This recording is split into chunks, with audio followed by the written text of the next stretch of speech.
નમસ્કાર વિદ્યાર્થી મિત્રો, તપોવન સાયન્સ એકેડમી આપનું હાર્દિક સ્વાગત કરે છે. મિત્રો, છેલ્લા લેક્ચરની અંદર આપણે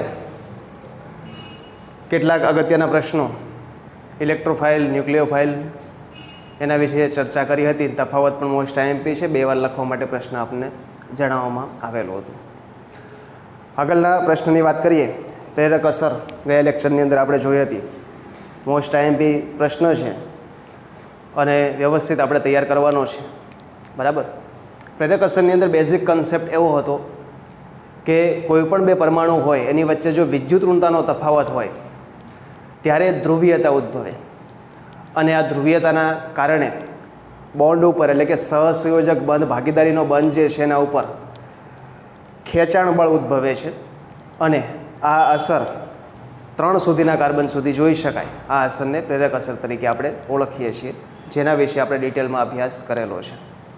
આગળ વાત કરીશું પ્રશ્ન નંબર 27 કે સંસ્પંદન બંધારણ એટલે શું સમજાવવું.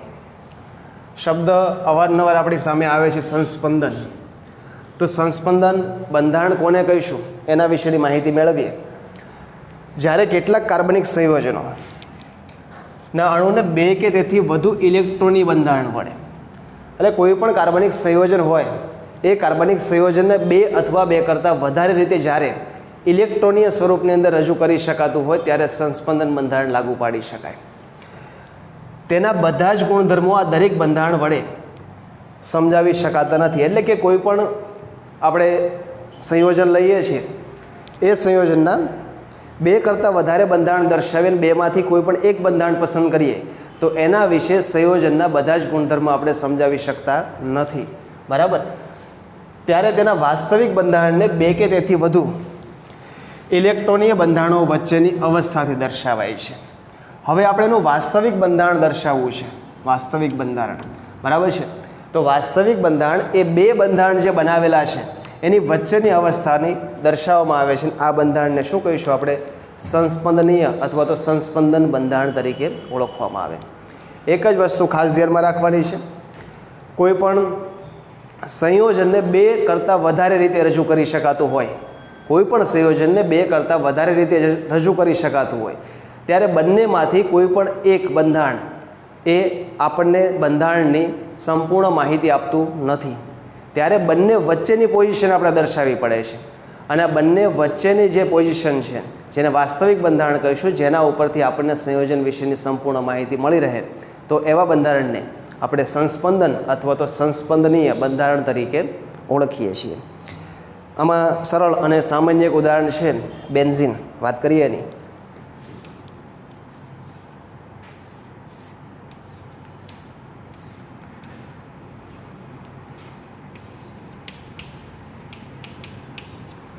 બેન્ઝીનની અંદર કાર્બન બોન્ડ કાર્બન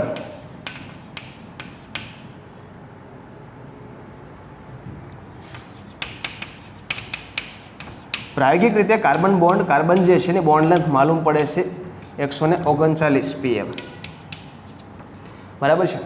એટલે કે પ્રાયોગિક રીતે નક્કી કરવામાં આવ્યું. તો અહીંયા આપણે બેન્ઝીનના બંધારણની અંદર જોઈ શકીએ છીએ કાર્બન સિંગલ બોન્ડ કાર્બન પણ છે અને કાર્બન ડબલ બોન્ડ કાર્બન પણ જોવા મળે છે, બરાબર.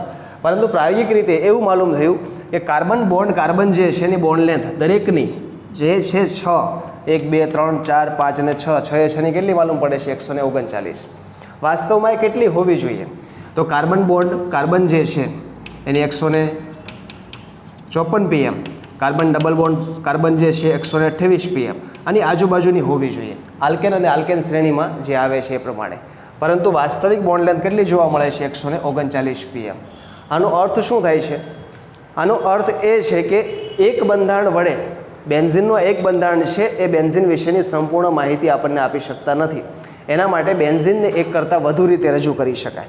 તો વધુ રીતે કઈ રીતે રજૂ કરી શકીએ? ધારો કે આ બેન્ઝીન, હવે એકાંતરે દ્વિબંધ જે છે બદલાવીએ આપણે. આ બોન્ડ અહીંયા આવશે, આ બોન્ડ અહીંયા લઈશું, આ બોન્ડ અહીંયા લઈ લઈએ તો આપણને બેન્ઝીનનું બીજું બંધારણ મળશે. આ બંને રીતે આપણે રજૂ કર્યું, છતાં પણ બંનેમાં સરખું છે, એકાંતરે દ્વિબંધ આવેલા છે. પરંતુ પ્રાયોગિક વેલ્યુ જે 139 pm મળે છે એના કરતાં આલ્કેન અને આલ્કિન શ્રેણીની બોન્ડ લેન્થ કેવી હોય છે, જુદી જુદી, એ બેન્ઝીનના બંધારણમાં જોવા મળતી નથી. માટે આ બંને બંધારણની વચ્ચેનું એક વાસ્તવિક બંધારણ રજૂ કરવામાં આવે, અને આ જે વાસ્તવિક બંધારણ જેને આપણે રજૂ કરીએ છીએ તેને આપણે સંસ્પંદન બંધારણ તરીકે ઓળખીએ છીએ. માટે જનરલી આપણે બેન્ઝીનની વચ્ચે આ રીતે રિંગ દર્શાવવામાં આવે છે. રિંગ શું દર્શાવે છે કે દ્વિબંધ જે છે સતત ફરતા હોય છે. આ દ્વિબંધ જે છે સતત પોતાનું સ્થાન જે છે એ બદલે છે.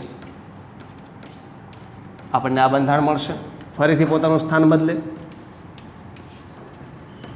તો સતત જે છે દ્વિબંધ પોતાનું સ્થાન બદલે છે, માટે વચ્ચે રિંગ કરીને એને દર્શાવી શકે. આ બેન્ઝીનનું બંધારણ જે છે એને આપણે વાસ્તવિક બંધારણ તરીકે સ્વીકારીએ. આ બંધારણને શું કહીશું આપણે?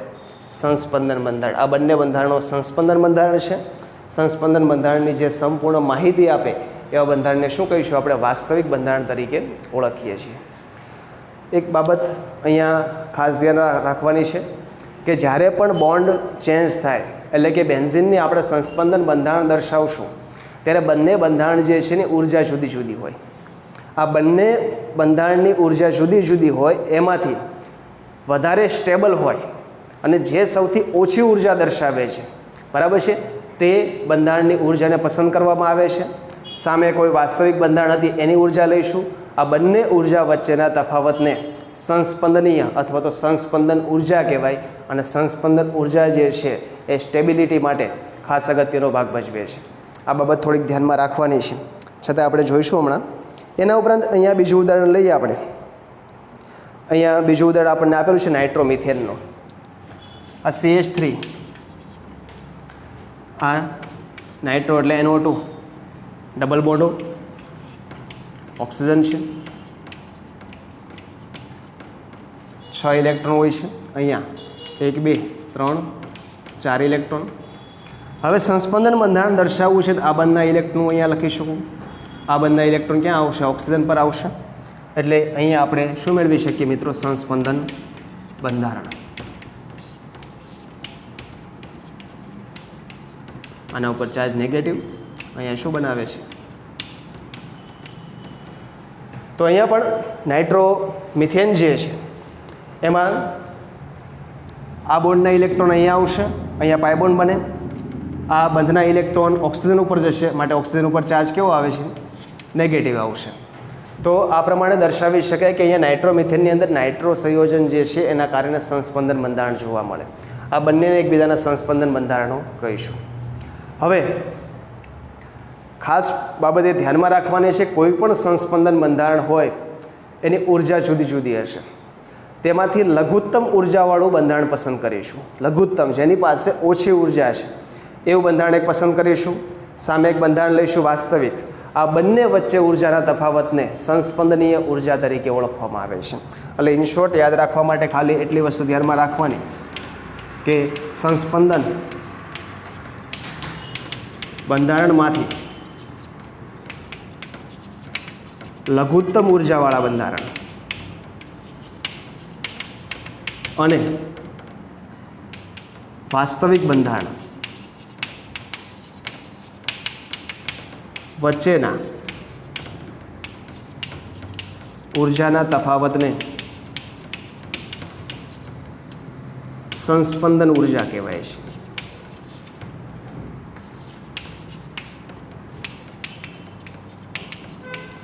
અને સંસ્પંદન ઉર્જા એ સ્ટેબિલિટીમાં અગત્યનો ભાગ ભજવે છે. કોઈ પણ અણુ પરમાણુ જ્યારે સંસ્પંદનીય બંધારણ દર્શાવતું હોય ત્યારે એને મોર સ્ટેબલ છે એવું માનવામાં આવે છે. બેન્ઝીન જે છે વધારે પડતું સ્ટેબલ છે, એનું મુખ્ય એક કારણ એ કહી શકાય એ સંસ્પંદન બંધારણ દર્શાવે છે. તો આ બાબત થોડીક ધ્યાનમાં રાખવાની છે. આખો પ્રશ્નમાં બેઝિક કન્સેપ્ટ માત્ર એટલો છે કે સંસ્પંદન બંધારણ કોને કહીશું, વાસ્તવિક બંધારણ કોને કહેવાય, એની વચ્ચેની ઉર્જાના તફાવતને શું કહેવાનું છે? સંસ્પંદન ઉર્જા. કોઈ પણ બેન્ઝીન છે કે કોઈ પણ અન્ય ઉદાહરણ દ્વારા આપણે સમજાવી શકીએ. બેન્ઝીનના સંસ્પંદન બંધારણ કેટલા મળશે? તો અહીંયા આપણે દર્શાવ્યા છે ખરેખર 2. એની અસર જોવા જઈએ, જો ઇલેક્ટ્રોનનો વિનિમય દર્શાવીએ તો 6 જેટલા બંધારણો આપણે પ્રાપ્ત કરી શકીએ છીએ. કારણ કે હકીકતમાં ઇલેક્ટ્રોન વિનિમયના આધારે સંસ્પંદન બંધારણ ઉદ્ભવે છે. બરાબર, આ બાબત ધ્યાનમાં રાખવાની છે અને વ્યવસ્થિત સ્ક્રીનશોટ પાડી લેવાનો છે.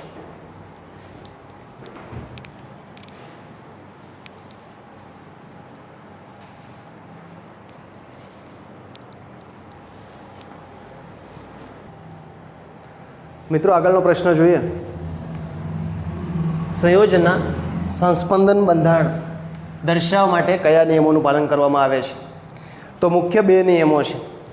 સંસ્પંદન બંધારણમાં કેન્દ્રનું સ્થાન સમાન રહે છે, એટલે કે કોઈ પણ સંસ્પંદન બંધારણ આપણે દર્શાવતા હોઈએ ત્યારે કેન્દ્ર બદલવાનું નથી. કેન્દ્ર જે છે એનું સ્થાન સમાન રહે છે, કેન્દ્રમાં કોઈ જાતનો ફેરફાર થશે નહીં. બીજું, સંસ્પંદન બંધારણમાં અયુગ્મિત ઇલેક્ટ્રોનની સંખ્યા સમાન રહે છે. કોની સંખ્યા સમાન રાખીશું? અયુગ્મિત ઇલેક્ટ્રોન. અયુગ્મિત ઇલેક્ટ્રોન છે અથવા તો અબંધકારક ઇલેક્ટ્રોન છે, તેની સંખ્યા સમાન રાખવી પડશે, તેમાં કોઈ પણ પ્રકારનો ફેરફાર થશે નહીં. આ બાબત ધ્યાનમાં રાખવાની. હમણાં જ આપણે એક ઉદાહરણની વાત કરી, નાઇટ્રોમિથેન. ફરીથી એ ઉદાહરણ જોઈએ. આ CH3,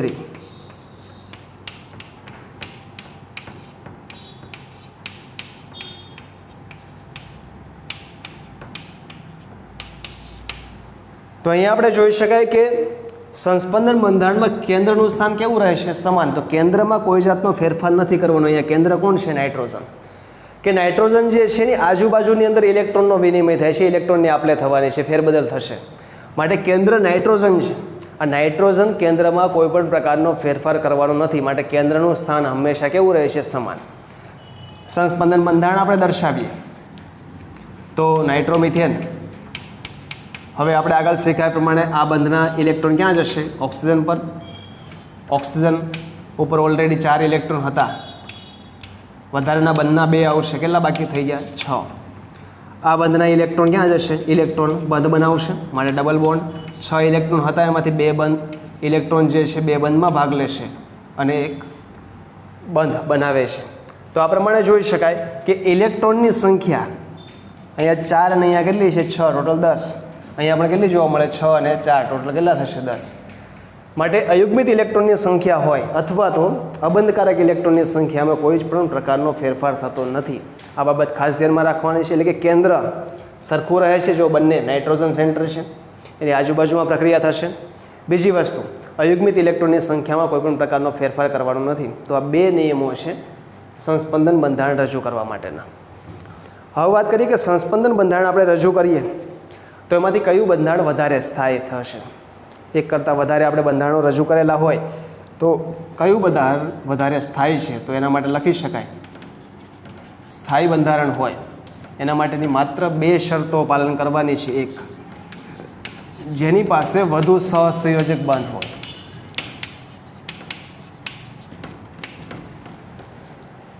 જ્યારે સ્ટ્રક્ચર દર્શાવતા હોઈએ, સંસ્પંદન બંધારણ આપણે 2 કરતાં વધારે રીતે રજૂ કરીએ ત્યારે જેની પાસે સૌથી વધારે સહસંયોજક બંધ હશે એ સંયોજન સૌથી વધારે સ્ટેબલ તરીકે ઓળખવામાં આવે છે.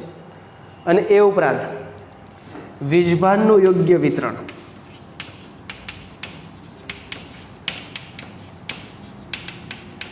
અથવા તો પ્રસરણ એવો શબ્દ વપરાય. વીજભારનું યોગ્ય પ્રસરણ અથવા તો વિતરણ એટલે શું? કે કોઈના પર પોઝિટિવ ચાર્જ છે, પોઝિટિવ ચાર્જ, અને જો એના ઉપર ઇલેક્ટ્રોન આવે, પોઝિટિવ ચાર્જ ઉપર ઇલેક્ટ્રોન એટલે પોઝિટિવ ચાર્જ ઉપર નેગેટિવ ચાર્જ આવશે, તો એવા સંયોજનની સ્ટેબિલિટી વધે. આપણે આગળ પણ કીધું હતું, ફરીથી કહું છું, કોઈ પણ સંયોજન હોય, કોઈ પણ પરમાણુ હોય કે કોઈ પણ અણુ હોય, એને હંમેશા ન્યુટ્રલ એટલે કે 0 તરફ જવાની વૃત્તિ દર્શાવતું હશે. અને જ્યારે એ 0 તરફ જશે, એના ઉપરનો પોઝિટિવ અથવા નેગેટિવ ચાર્જ ગુમાવીને, ત્યારે એ ન્યુટ્રલ તટસ્થ બને છે. બરાબર છે. અને આપણે અહીંયા સ્ટેબિલિટીની જ વાત કરીએ છીએ, તટસ્થતાની વાત કરીએ છીએ કે કયું સંયોજન મોર સ્ટેબલ છે, વધારે સ્થાયી છે. તો એના માટે શું કરવું પડે કે કોઈ પણ પર ધનવીજભાર છે, એ ધનવીજભાર જે છે એને દૂર કરવો હોય અથવા ઓછો કરવો હોય તો શું કરવું પડે? તેના ઉપર ઋણ વીજભાર આવવો જોઈએ. તો ધનવીજભારવાળો પરમાણુ જો ઇલેક્ટ્રોન મેળવે છે, ધનવીજભારવાળો પરમાણુ ઇલેક્ટ્રોન શું કરે છે? મેળવે છે. બરાબર. તો એના ઉપરનો ધનવીજભારની માત્રા ઘટે, પરિણામે સ્ટેબિલિટી વધે. સેમ એવું કહી શકાય કે કોઈની પાસે જો ઋણ વીજભાર છે, ઋણ વીજભાર, અને ઋણ વીજભાર છે શું કરે? ઇલેક્ટ્રોન ડોનેટ કરે. તો ઇલેક્ટ્રોન ડોનેટ કરે છે, પરિણામે એના ઉપર ઋણ વીજભારની માત્રા શું થાય? ઘટે. અને ઋણ વીજભારની માત્રા ઘટે છે માટે એનો ચાર્જ જે છે નેગેટિવથી 0 તરફ જશે, આમ સ્ટેબિલિટી શું થાય? વધે. માટે યોગ્ય વીજભારનું વિતરણ થાય, પોઝિટિવ કે નેગેટિવ ચાર્જ કોઈ પણ હોય એનું યોગ્ય વિતરણ થશે તો સ્ટેબિલિટી વધે. આ 2 બાબતો ખાસ ધ્યાનમાં રાખવાની. એક, જેની પાસે સહસંયોજક બંધની સંખ્યા વધારે એ મોર સ્ટેબલ. બીજી વસ્તુ, જેના ઉપર રહેલા વીજભારનું યોગ્ય રીતે વિતરણ થાય એવા સંયોજનની પણ સ્ટેબિલિટી વધારે જોવા મળે છે. એ ઉપરાંત 2 નિયમો, કયા કયા નિયમોનું પાલન કરવામાં આવે સંસ્પંદન દરમિયાન? તો એક વસ્તુ, સેન્ટરમાં કોઈ પ્રકારનો ફેરફાર કરવાનો નથી, એટલે કે કેન્દ્ર બદલાવાનું નથી. અને બીજી વસ્તુ, એની આજુબાજુમાં રહેલા અબંધકારક ઇલેક્ટ્રોનની સંખ્યા, જેના માટે વાત કરી અયુગ્મિત ઇલેક્ટ્રોનની સંખ્યા કેવી રહે છે? સમાન. એમાં કોઈ પણ પ્રકારનો ફેરફાર કરવાનો નથી. તો આ 2 નિયમોનું પાલન કરીને આપણે કોઈ પણ સંસ્પંદન બંધારણને સરળતાથી રજૂ કરી શકાય. બરાબર છે. આ 2 બાબતો પણ ખાસ ધ્યાનમાં રાખવાની. સ્થાયીતા માટે શું હોય છે? વધુ સહસંયોજક બોન્ડ, તે મોર સ્ટેબલ કહી શકાય. અને વીજભારનું શું થવું જોઈએ? યોગ્ય વિતરણ થવું જોઈએ, પ્રસરણ થવું જોઈએ. બરાબર, એટલી વસ્તુ ખાસ ધ્યાનમાં રાખવાની છે.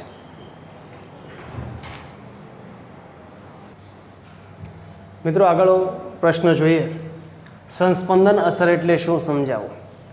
તો હમણાં આપણે વાત કરી સંસ્પંદન બંધારણ વિશે. બરાબર, હવે વાત કરીશું સંસ્પંદન અસર.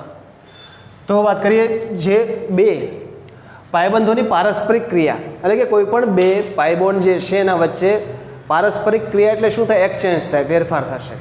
અથવા તો પાયબંધ અને અબંધકારક ઇલેક્ટ્રોન યુગ્મની પારસ્પરિક ક્રિયા, અથવા તો પાયબોન્ડની અંદર જે રહેલા છે એ 2 ઇલેક્ટ્રોન અને અબંધકારક, જેણે રચનાની અંદર ભાગ નથી લીધો, એવા બંને ઇલેક્ટ્રોન વચ્ચે જો પારસ્પરિક ક્રિયાઓ થાય, બરાબર છે, તેના કારણે અણુમાં ધ્રુવીયતા ઉદ્ભવે.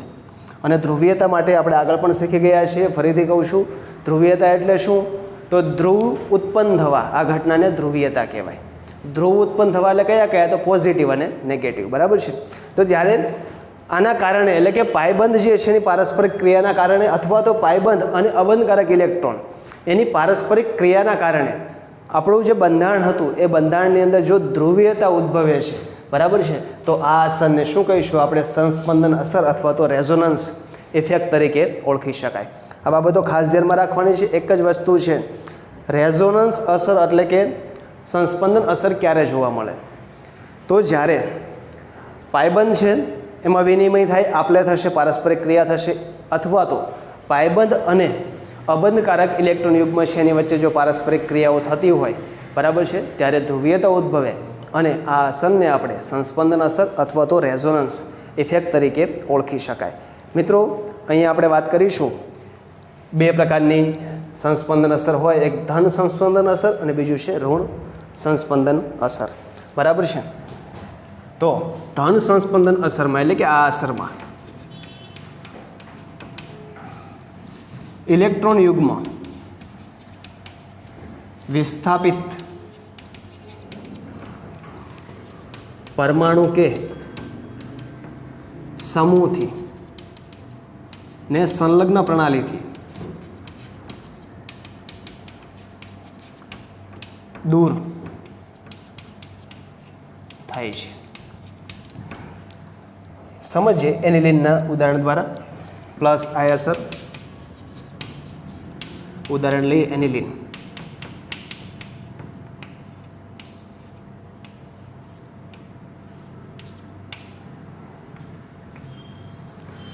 બરાબર. હવે નાઇટ્રોજનની બાહ્યતમ કક્ષામાં મિત્રો કેટલા ઇલેક્ટ્રોન હોય? 5 ઇલેક્ટ્રોન હોય છે. એમાંથી 2 હાઇડ્રોજન સાથેના બોન્ડિંગમાં ભાગ લેશે, એક અહીંયા કાર્બન સાથે 3, બાકી કેટલા રહેશે? નાઇટ્રોજન ઉપર 2. આ પ્રમાણેનું બંધારણ થયું એનિલિનનું. હવે અહીંયા શું વાત કરીએ આપણે કે આ અસરની અંદર ઇલેક્ટ્રોન યુગ્મ વિસ્થાપિત, આ વિસ્થાપિત જે પરમાણુ કે અણુ હતો, બરાબર છે, એને સંલગ્ન પ્રણાલીથી દૂર થશે. એટલે અહીંયા જે છે એક્સચેન્જ જે જોવા મળે, આ ઇલેક્ટ્રોન આનાથી કઈ તરફ જશે? દૂર તરફ. એના નજીક તરફ નહીં, આનાથી દૂર તરફ ખસેડાય છે આ રીતે. તો આ બંધના ઇલેક્ટ્રોન ધારો કે અહીંયા આવશે, તો અહીંયા વેલેન્સીમાં ફેરફાર થશે, તો આ બંધના ઇલેક્ટ્રોન ક્યાં આવશે? આ કાર્બન પર આવશે. સંસ્પંદન બંધારણનું રજૂ કરીએ તો આ NH2, અહીંયા ચાર્જ કેવો આવી ગયો? હવે પોઝિટિવ, કારણ કે 2 ઇલેક્ટ્રોન રિમૂવ થઈ ગયા.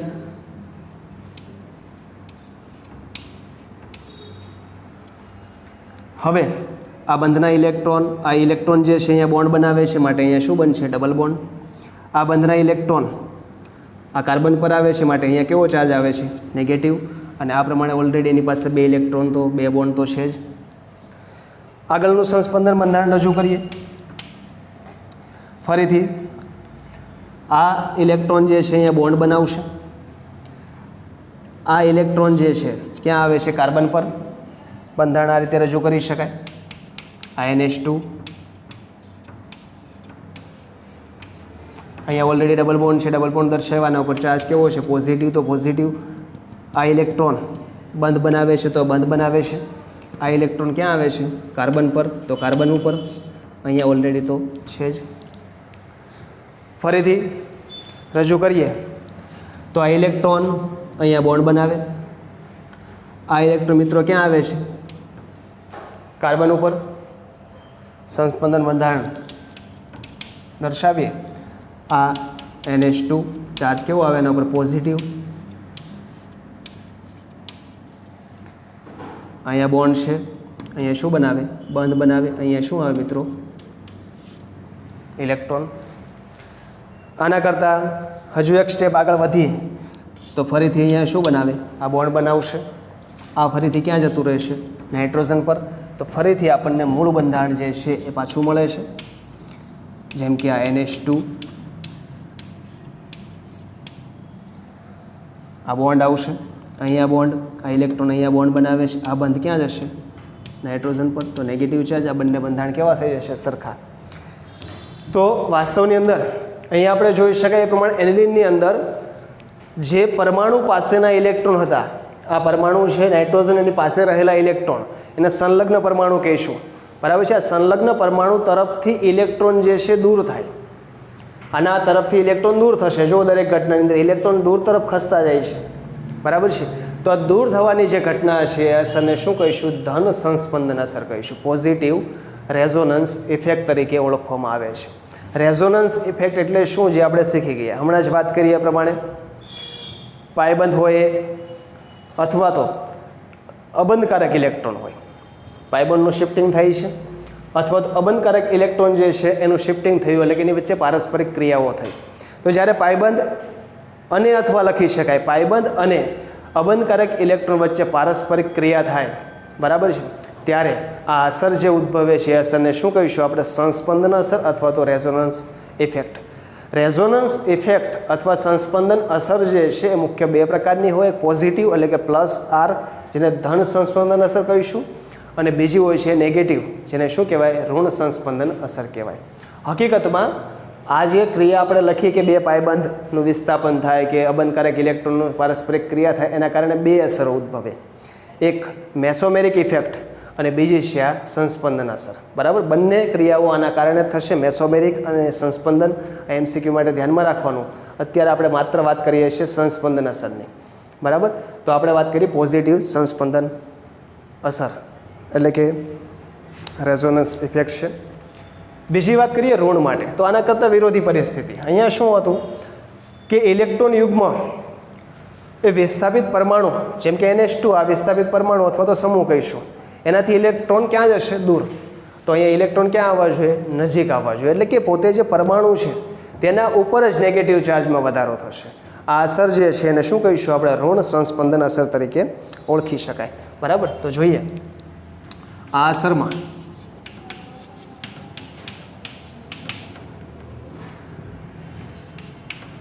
સંલગ્ન પરમાણુ કે સમૂહ તરફ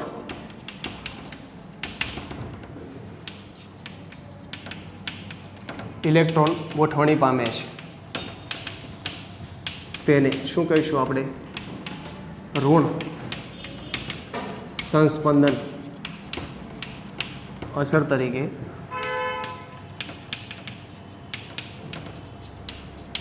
ઓળખી શકાય. મિત્રો આ વ્યવસ્થિત એકવાર જોઈ લો, ત્યાર પછી આપણે ઋણ સંસ્પંદન અસરનું ઉદાહરણ જોઈએ. પોઝ કરી દો. મિત્રો હમણાં વાત કરી ઋણ સંસ્પંદન અસરની કે આ અસરમાં સંલગ્ન પરમાણુ હોય એના તરફ ઇલેક્ટ્રોન આવે છે, તો આ અસરને ઋણ સંસ્પંદન અસર કહીશું. જેનું ઉદાહરણ આપણે અહીંયા જોઈએ ઋણ સંસ્પંદન અસર માટેનું, તો નાઇટ્રોબેન્ઝિન આનું ઉદાહરણ લઈ શકાય.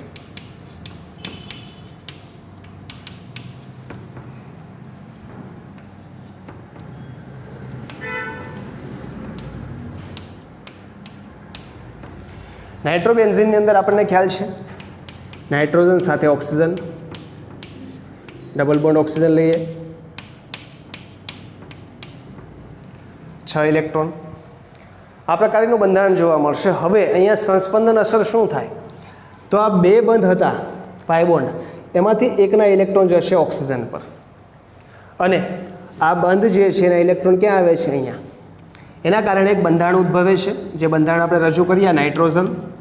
આ સિંગલ બોન્ડ તો હતો જ, આ રીતની રચના થશે.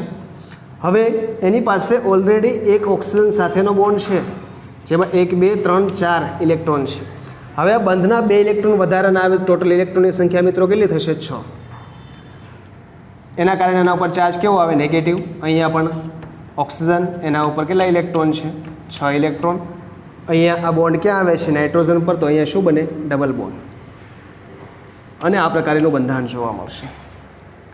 હવે હજુ સંસ્પંદન થાય, હજુ પાઈ બોન્ડ જે છે વિસ્તારીકૃત કરી શકાય. તો વિસ્તારીકૃત કરીએ તો આ પાઈ બોન્ડ અહીંયા આવે છે, બરાબર છે. આ પાઈ બોન્ડ અહીંયા લખીએ તો બંધારણને આ રીતે રજૂ કરી શકીએ. નાઇટ્રોજન ડબલ બોન્ડ, આ બોન્ડ અહીંયા પણ બોન્ડ થશે. અહીંયા ઓક્સિજન ઉપર 6 ઇલેક્ટ્રોન, અહીંયા ઓક્સિજન પણ કેવા ઇલેક્ટ્રોન આવશે? 6 ઇલેક્ટ્રોન. હજુ ફેરફાર લાવીએ તો આને અહીંયા લાવીશું, બરાબર. હવે આને જો હું અહીંયા લઈ જાઉં, આ છેલ્લું સ્ટેપ છે આપણું, દર્શાવી દઈએ.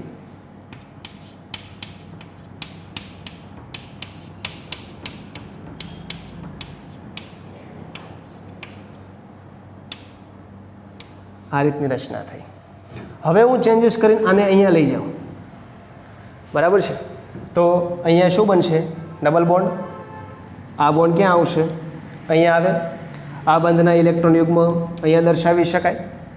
અહીંયા ડબલ બોન્ડ હતા ને, આ ડબલ બોન્ડ જે છે એના ઇલેક્ટ્રોન યુગ્મ ક્યાં આવશે? અહીંયા. એ પ્રમાણે ત્રીજું બંધારણ જે મેળવી શકાય પહેલાં જેવું જ બંધારણ મળશે. આ N, આ ઓક્સિજન છે, 1 2 3 અને 4 ઇલેક્ટ્રોન, ડબલ બોન્ડ. અહીંયા ઓક્સિજન પર કેટલા? 6 ઇલેક્ટ્રોન.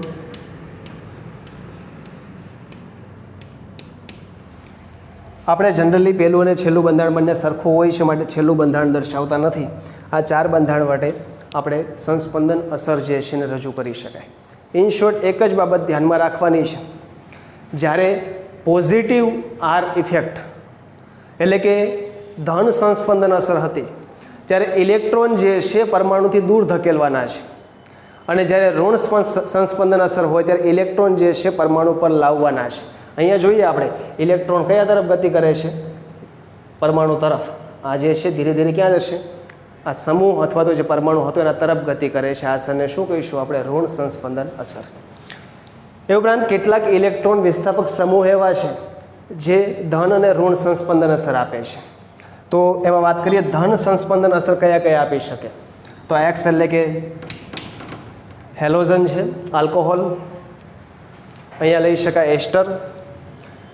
NH2 એટલે કે એમાઇન સંયોજન છે, પ્રાઇમરી એમાઇન છે. એક હાઇડ્રોજન રિમૂવ કરીને આર ઉમેરીએ તો સેકન્ડરી એમાઇન થશે. હજુ એક હાઇડ્રોજન રિમૂવ કરીને હજુ એક આર ઉમેરી દઈએ તો ટર્સરી એમાઇન એટલે કે પ્રાથમિક, દ્વિતીયક અને તૃતીયક પ્રકારના એમાઇન સંયોજનો પણ પ્લસ આર અસર આપે. એ ઉપરાંત એમાઇડ પ્રકારના સંયોજન છે, બરાબર છે. તો એમાઇડ જે છે એ પ્લસ આર અસર આપી શકે. આ MCQ માટે કરવાના છે બંને, માઇનસ આર અસર, બરાબર છે. તો કાર્બોક્સિલિક એસિડ છે, કીટોન છે, આલ્ડીહાઇડ, સાઇનો સમૂહ છે અને નાઇટ્રો, આ બધા જે છે માઇનસ આર અસર આપે. આ MCQ માટે કમ્પલસરી તૈયાર કરવાનું છે, કારણ કે કોઈપણ બેન્ઝિન વલય ઉપર આમાંથી કોઈપણ ક્રિયાશીલ સમૂહ જોડાયેલો હોય તેના આધારે આપણે નક્કી કરી શકીશું. અને ઘણી વખત પ્રશ્ન પૂછી શકાય કે નીચેનામાંથી કયા માઇનસ આર અસર આપે છે, બરાબર છે. તો એના માટે ક્રિયાશીલ સમૂહ બેન્ઝિન વલય ઉપર કયા જોડાયેલા છે આપણને ખ્યાલ હોવો જોઈએ, બરાબર. એના માટે આ બંને જે છે MCQ માટે કરવાના છે. આ બાબતો એક થોડીક ધ્યાનમાં રાખવાની. ત્યાર પછી એક ઉદાહરણ છે 1,3-બ્યુટાડાઇન અને નાઇટ્રોબેન્ઝિન. તો અહીંયા પણ કોમન વસ્તુ એ જ છે કે 1,3-બ્યુટાડાઇન પાસે શું હોય? તો 1 અને 3 નંબરની પોઝિશન ઉપર ડબલ બોન્ડ છે, પાઈ બોન્ડ.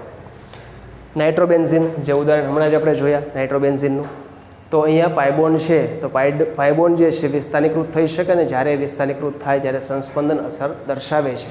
આ બાબત થોડીક ધ્યાનમાં રાખવાની. મોસ્ટ IMP પ્રશ્ન છે, ફરજિયાત તૈયાર કરવાનો. માઇનસ આર અસર અને પ્લસ આર અસર આ બંને 2 માર્ક્સમાં પૂછી શકાય. માઇનસ આર અસર સમજાવો, માત્ર એટલો પ્રશ્ન પૂછાય, 2 માર્ક્સનો થશે. સંસ્પંદન બંધારણ દર્શાવવા ફરજિયાત છે. બીજી વસ્તુ ઇલેક્ટ્રોનની આ એરા જે આપણે અર્ધતીનની નિશાની અથવા વક્રતીનની નિશાની વડે જે દર્શાવીએ છીએ કમ્પલસરી દર્શાવવાનું છે. જો આ નહીં દર્શાવો તો માર્ક્સ કપાશે. બરાબર, એટલે આ બાબતો થોડીક ધ્યાનમાં રાખવાની છે. હોમવર્કની અંદર 2 વાર પ્રશ્ન લખીને તૈયાર કરવાનો છે.